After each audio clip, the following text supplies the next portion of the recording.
Hi, today I just wanted to come and share this warning. God gave me a vision dream where this morning I was in a congregation of people and there were majority black people. So it felt like just a nation of people, basically. Somewhere in the middle of highways is the only way I can describe it.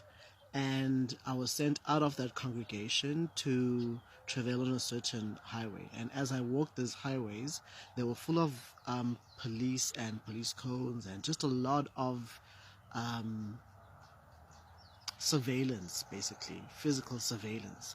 And the way the roads would join other roads and join other roads, so I had to just walk on this path.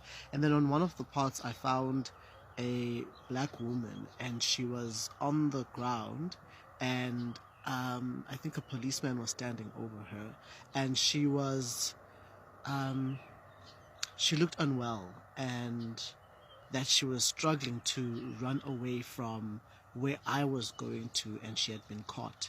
So I had to bypass her, and I then went along the journey where she had come from, where she had been pursued from. And when I got there, there was a man who was sitting on on the main highway, and this huge highway, and there's this man who's dressed in leopard skin, leopard, we could call it leopard fur, but it's the Zulu culture leopard, and he had that leopard on him, and he was sitting in front of a huge, I mean, far as the eye can see, congregant of people, mostly women, black women is what I saw a lot. And they looked unwell. They looked sick. They looked malnourished. They looked like they were, um, just physically unwell, like when someone has full blown AIDS.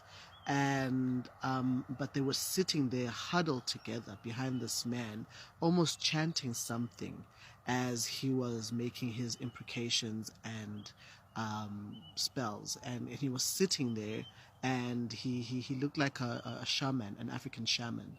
And he was a black man. So I think the warning here that God gave me in my heart is that there's a man that women are following. There's a man that black women especially are very obsessed with. It wasn't only black women, but my attention was drawn to this man, and he has cast a spell on this generation of black women, and he's going to deceive them, and they're going to follow him. I know who he is. A lot of you know who he is. He's a lot of people's forever president. Be very careful. God is saying that give your heart back to him. Take it away from a man and give it back to him. He'll be back on the scene.